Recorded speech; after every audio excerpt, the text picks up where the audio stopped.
not too long ago, Joe Biden, he actually hired a foreign policy advisor. So he has a foreign policy advisor now who actually worked for George W. Bush. And this is something that the Intercept, great publication, they reported on this in July 24th, 2019. So roughly about 3 weeks ago or so. But there was an article recently posted by Grit Post. Grit Post is apparently actually a very good publication. It's it's a publication that I kind of recently just stumbled upon, and they talk about apparently like working class issues, and they're not like owned by a big corporation or anything, so they do really good work. They actually refer to themselves as real news for the working class. So they discussed this issue in a article here. Pretty short article here, but I wanted to read this out for you guys, and so you can get a better idea of who this fucking this former Bush flunky guy is. So the title of the article is Biden's newest advisor is a George W. Bush appointee who supported the Iraq War. Nicolas Burns, who joined the Biden campaign as a foreign policy advisor this week, was an avid supporter of the Iraq War during his time in the George W. Bush administration. CNN reported Monday that Burns, who was the Undersecretary of Political Affairs at the U.S. State Department during Bush 43's administration, George W. Bush, which is obviously the son of George H.W. Bush, had joined Biden's 2020 campaign for the presidency to drive the former vice president's foreign policy agenda. Burns also served on the National Security Council in both Bill Clinton and George H.W. Bush, I don't know what's H. Bush, George H.W. Bush administrations, and is a professor at Harvard University's Kennedy School of Government, according to his LinkedIn profile.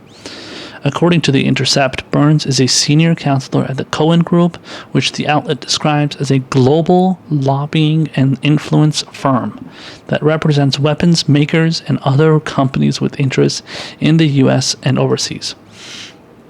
However, what may be perhaps the biggest foreign policy notch on Burns' belt is his support for George W. Bush's war in Iraq that is viewed as the biggest contributor to the destabilization of the Middle East. The Iraq War was a war of choice. I supported the war in my mind. We decapitated the government. We ran everything, Burns said in 2015, though he acknowledged that the war was a pretty serious blunder. Is he bragging about decapitating it? It's so weird. Anyway, it says Biden has since apologized for once supporting the Iraq War when he served as chairman of the Senate Foreign Relations Committee prior to becoming vice president. However, his hiring of Burns as a foreign policy advisor suggests that he hasn't yet learned any meaningful lesson for supporting the ill-fated war that led to approximately 500,000 Iraqi deaths and the deaths of more than 4,400 U.S. troops. It could also be speculated that Biden's hiring of Burns to help shape his foreign policy is a signal to the military-industrial complex that he would accommodate their views in his administration. Should he win the 2020 election. In his memoir, former Secretary of Defense Robert Gates wrote of Biden that while he was a man of integrity, incapable of hiding what he really thinks, and one of those rare people who you could turn to for help in a personal crisis, the former vice president was also wrong on nearly every major foreign policy and national security issue over the past 4 decades. Damn.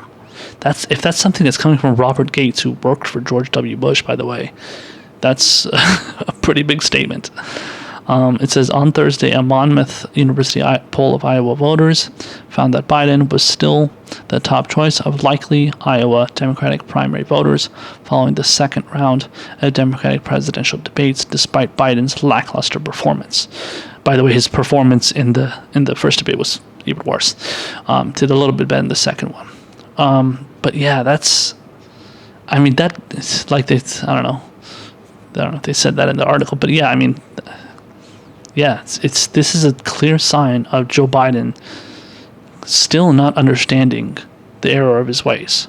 He's still clueless. He's still an idiot, and he can't figure out. Like, if you ask him something like this, you tell him, like, listen, bro, it's not a good idea for you to be, hiring this guy. If somebody asked him, why are you hiring this guy? He's gonna be like, oh, what's the big deal? He said that his support for, the Iraq War was he supported the Iraq War, but it was he admits that it's a serious blunder.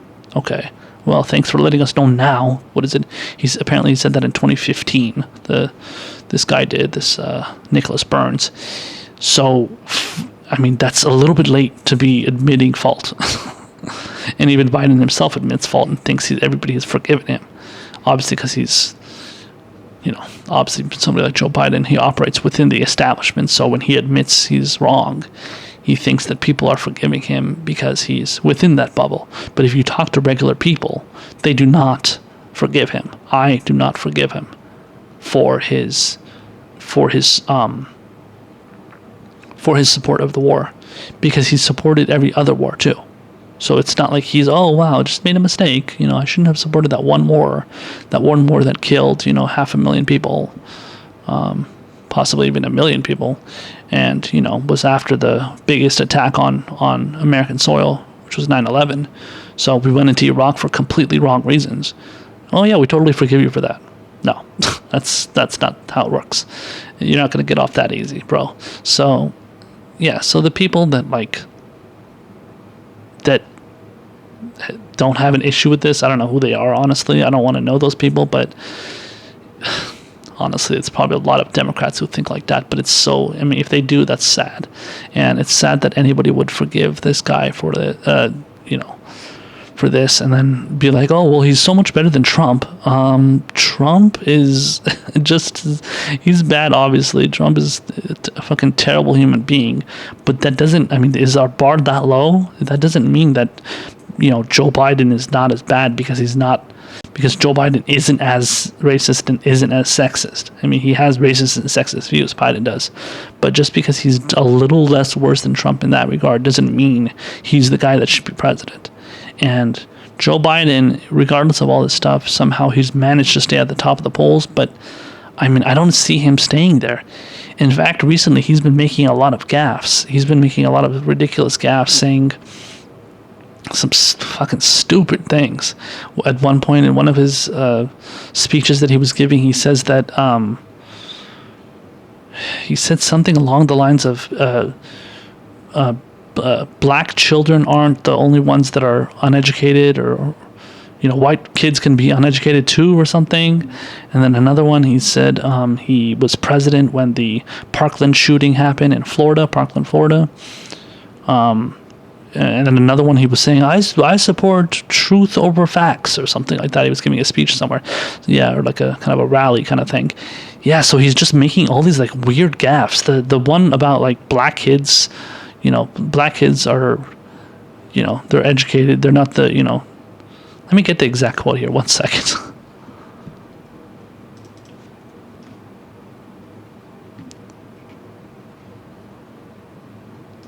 Okay, here it is. It says, poor kids are just as bright as white kids. Poor kids. He didn't even say black kids. Let me clarify that. I'm sorry about that.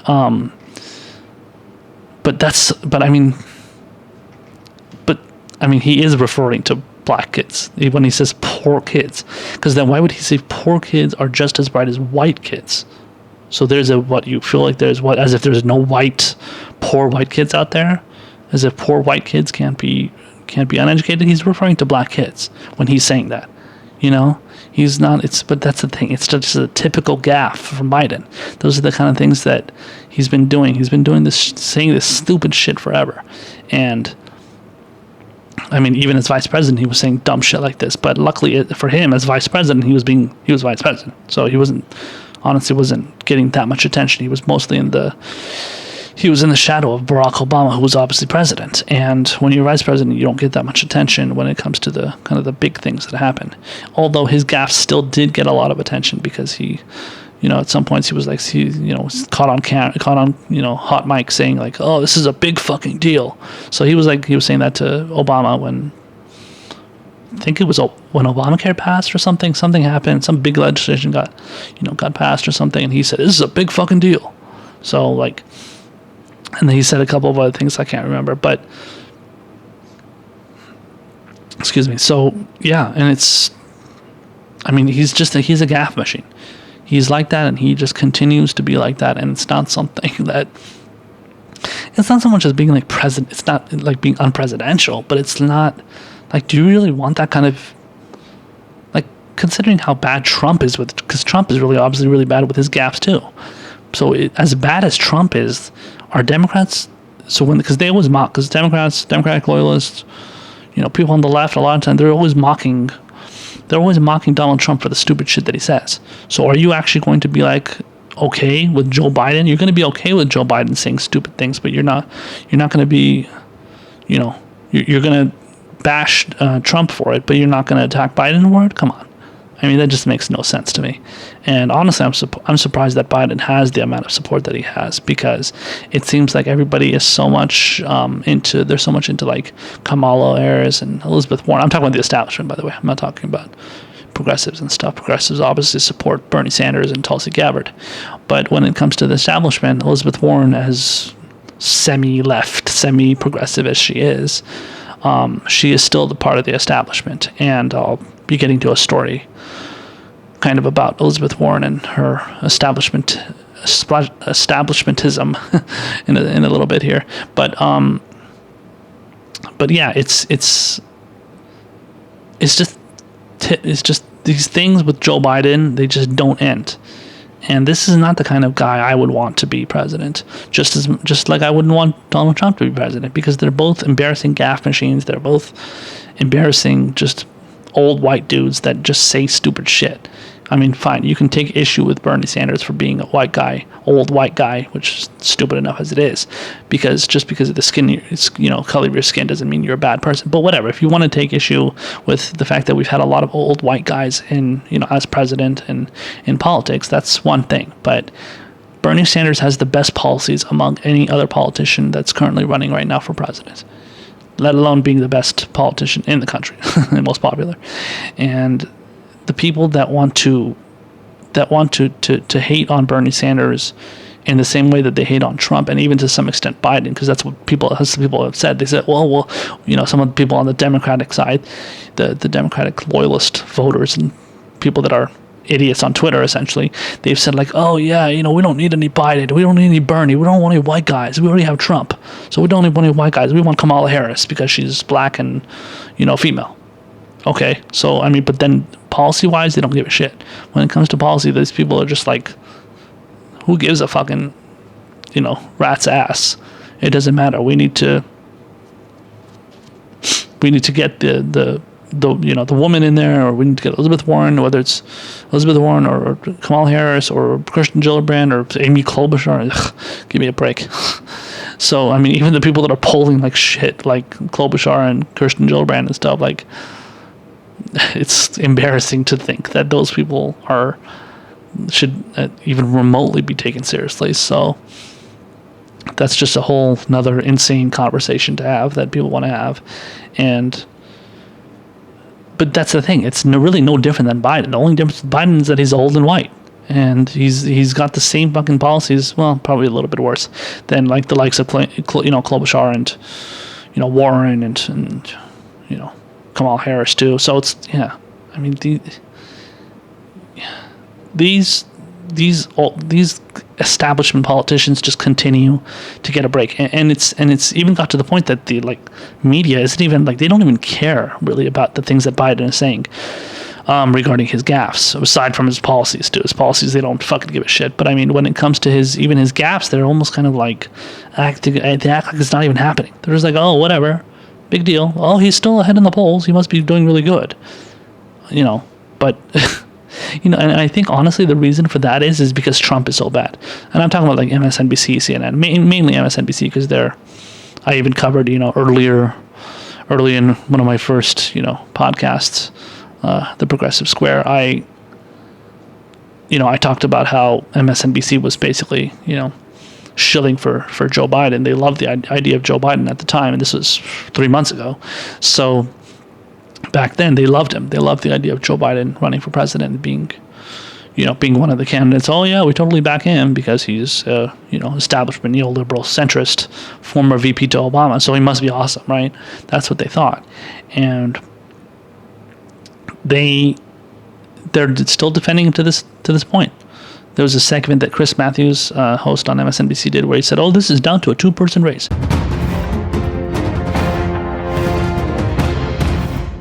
A new Franklin and Marshall poll has studied Pennsylvania Democrats and tells us a lot about the coming 2020 presidential election. I've noticed some interesting dividing lines between the two I see right now as the eventual frontrunners. Joe Biden is ahead now, winning big among moderates, leading among women, older voters, and those who didn't finish college. Biden also leads among those making less than $35,000 a year and among African Americans, Catholics, and evangelicals. Elizabeth Warren wins among liberals, among voters of college graduates, and those making more than $75,000 a year. The competition between these two frontrunners is getting serious. Biden holds a lead, but still needs to grow it. Warren's climb to number 2 position has been relentless. So here's where the race appears to be heading by the time of the first big test. That would be the Iowa caucuses in early February. If Biden's number starts to grow, look out. He's unlikely to be caught. But that's the big if. If not, the Massachusetts Senate will, continuing at our current rate, catch the former vice president by the critical early days of Iowa. And this is how it's headed in the race to take on President Trump. It's a 2-person race, and it's going to be close. The question I have to suppose is which of these two candidates, Biden or Warren, or still possibly some other candidate, can do the essential job most Americans most want accomplished, not just winning in Iowa and later in Pennsylvania, but removing Donald Trump from his current address at 1600 Pennsylvania Avenue. And that's hardball for now. It's between Elizabeth Warren and Joe Biden. I'm surprised they didn't come all in there, but Elizabeth Warren and Joe Biden. It's a 2-person race. These two are going at it, blah, blah, blah. Completely disregarding Bernie Sanders and, surprisingly enough, disregarding Kamala Harris, because I know MSNBC and a lot of their hosts and contributors and guests and stuff, they love Kamala Harris. And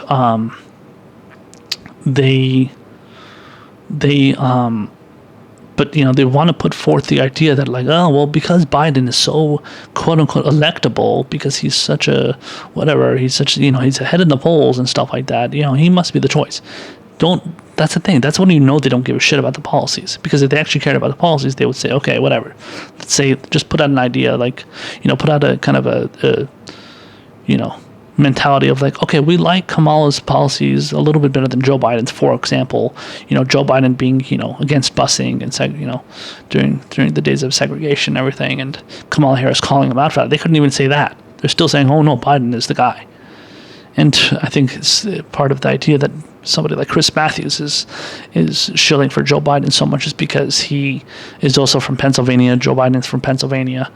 I believe Joe Biden is from Scranton, Pennsylvania, but Chris Matthews is from Philadelphia. I believe Philadelphia, Pennsylvania. So yeah, but they're from the same kind of region. They're from the same state, and it's not very surprising that Matthews would be shilling for him like that. But at the same time, pretending as if this is a 2-person race is just crazy. That's ridiculous. So fucking illogical and going against reality and the facts.